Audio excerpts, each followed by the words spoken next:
Alan! Good day. We're on day 9 now. Today I'm staying at Flathead Tkachuk Campground. That's gonna be my spot over there. It has bear boxes and washrooms. So I started off a little late today, knowing I'll be in the middle of nowhere with no service or plug-ins. I decided to plug in my phone and charger or battery bank in the motel while I was tearing down my tent and everything outside. So about 30 minutes after breakfast and everything, I went back in and realized that I didn't plug it in properly. So this trip is just teaching me I'm a bit of a dope, which if you knew me before, you probably already knew that. So I left the town of Eureka, following a paved road past the town of Tobacco, which is known for their corn. And they're not. So you know. And up the FR14 road, which is a paved road that goes up into the east, up to the east in the mountains. It's actually a paved road, skinny, narrow road, which actually it's part of the park that I'm in. And then that eventually turned into gravel road, which is where the majority of my climbing happened. I've learned today that there's people doing a lot less kilometers than me a day, so it makes me feel a little bit better. When I got to the peak of the ride and started the highest point of my ride today, I started going down the hill, started to let loose, and then a snake darted across the road right in front of me. So I, both feet in the air because I didn't want to get bit, death grip the brakes. So I'm sliding towards it and stopped right before I hit it. And so with both legs up in the air, kind of just balancing, I see the snake kind of turn towards me. So I don't know how I managed to do it. I'm sure we can use our imagination, but I just jumped up with no feet on the pedals. And yeah, I got some height out of that too. And yeah, that's my party trick now. So then the snake just darted off like a chicken. I handled it like a man. Yeah, after that, I kind of felt like it was just going to be downhill from there. Like, in a good way. I was going to be going downhill. So I opened up the full suspension and just let her gallop. Got some speed. I forget what it was, like 45 kilometers an hour, which isn't crazy, but it's a good time. Yeah, and ended up at this campground for free. Alright, day 10. I'm going to be talking quiet right now because I'm in a neighborhood right now. I'll explain that one in a second. My day started off with a smoked herring and some beans mixed up. I was going to make burritos out of that, like a breakfast burrito. Turns out the wraps didn't taste right, and I looked, and it's because they were gluten-free. So, whoops. I actually had more meters descended today than climbed, so that's a sign of a good day. If I hang up, it's because the homeowner's here. Actually, I had like my highlight so far. It was a wicked multi-kilometer long downhill, and it was lots of tight turns, lots of like grooves from the water you had to avoid, lots of rocks to get through.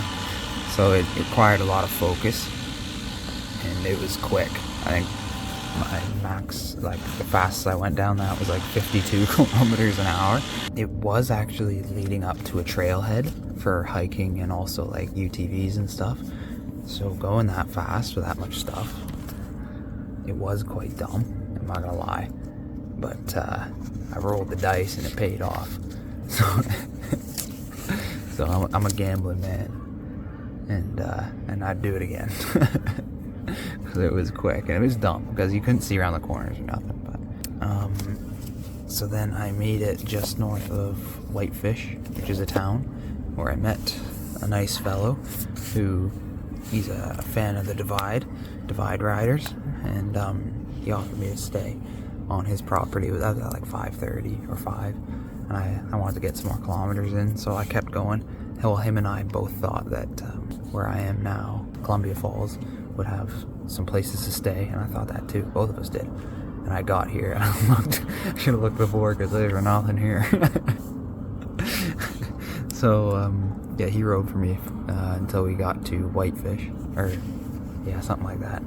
And then we went our separate ways, and I kept riding to Columbia Falls, where I got into town, and that's when I started looking and found nothing to stay. And a few road cyclists went by, and road cyclist named Sarah stopped and asked if I needed anything. I just said, I'm just looking for a place to stay. There's nothing. She said, if it's just a yard I'm looking for, then I could just go stay in her yard. So that's where we are now. She's still out for a road bike though, and it's like 9 o'clock, so I'm getting kind of nervous. Am I at the right house? I don't know. The dog that she told me about is barking inside, so that checks out, but we'll see. Have a good night. All right, a little bit of rain, but day 11, I think, or 12. I've been climbing this hill for quite a while. It's getting kind of lonesome, I'm not gonna lie. So I decided to do a little update now. Do another one later with mileage and everything. Lots of bush around here, and I'm in Montana, so I have a little bear bell thing. When I hit the bump, it rings. Turn that off. I left Columbia Falls, where I stayed at Sarah's, in Sarah's yard. I restocked and went on my way. Most of the way out of Columbia Falls was flat. Yeah, along my way, I was biking up and over this hill. And there's a car that wanted to get past me. I pulled over, let him pass, and then I hear a voice from the bushes on the other side of the road, about 20 feet in. Something about moving over for a call. And then the conversation began with a guy gonna call Creepy Kevin. Kevin probably wasn't his name. I didn't catch his name. Yeah, his name's probably not Kevin, but he was creepy. Kevin just kind of sounds good, creepy. Creepy Kevin. So, conversation started. I was still standing on the road. He was sitting up against a tree eating M&Ms. So he was heading north, I'm heading south. He says, yeah, I like to stop cyclists and exchange information, tell them what's up on the road ahead, and then they tell me what's on the road ahead. In my head, I'm like, yeah, that's how conversations usually go. So I walk over to him. He's an older gentleman. He's sitting up against a tree, spread eagle, eating his M&Ms, just airing out, I guess.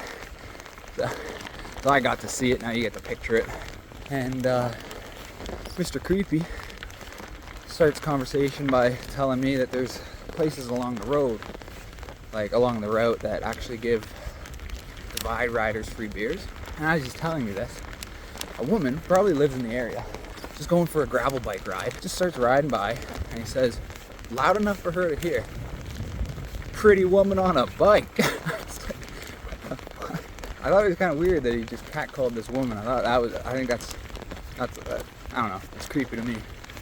And then after that he said, gotta look at those while you can. What?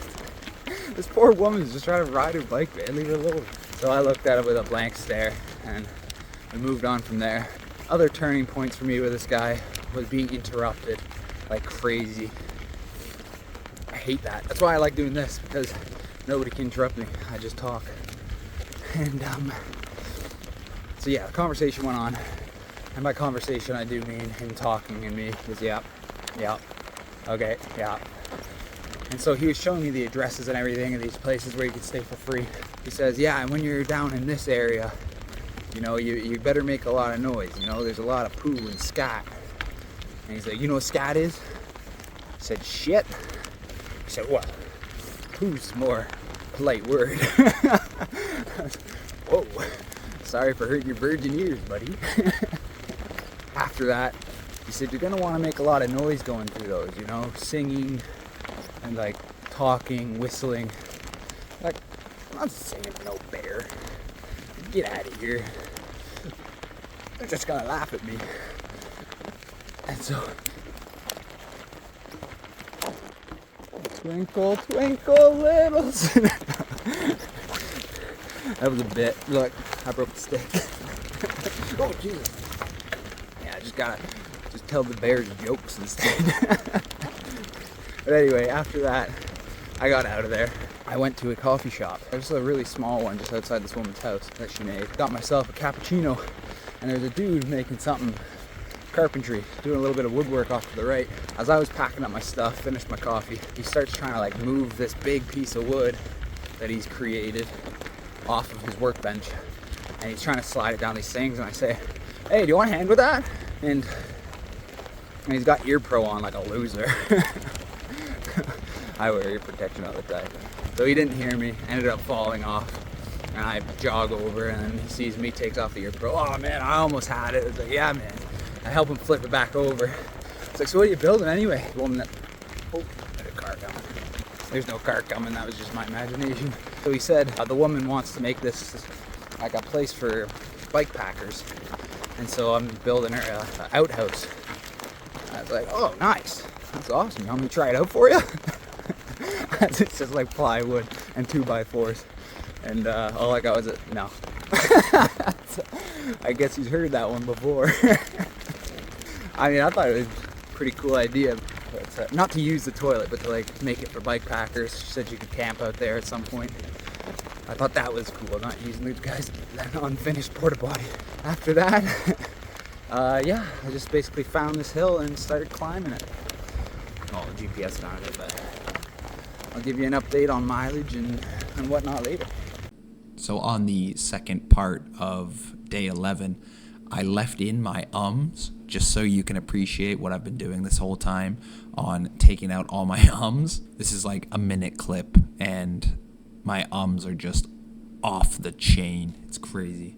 Enjoy. All right, part 2 of day 11. It's a wasp. I finished with 90 kilometers. Oh, I gotta stop saying God, it irritates me. I did it immediately. 880 meters climbed. Wasn't too bad. If you're curious what I'm eating, a tasty beer.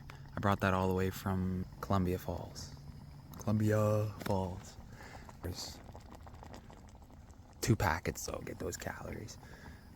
Staying at a campground.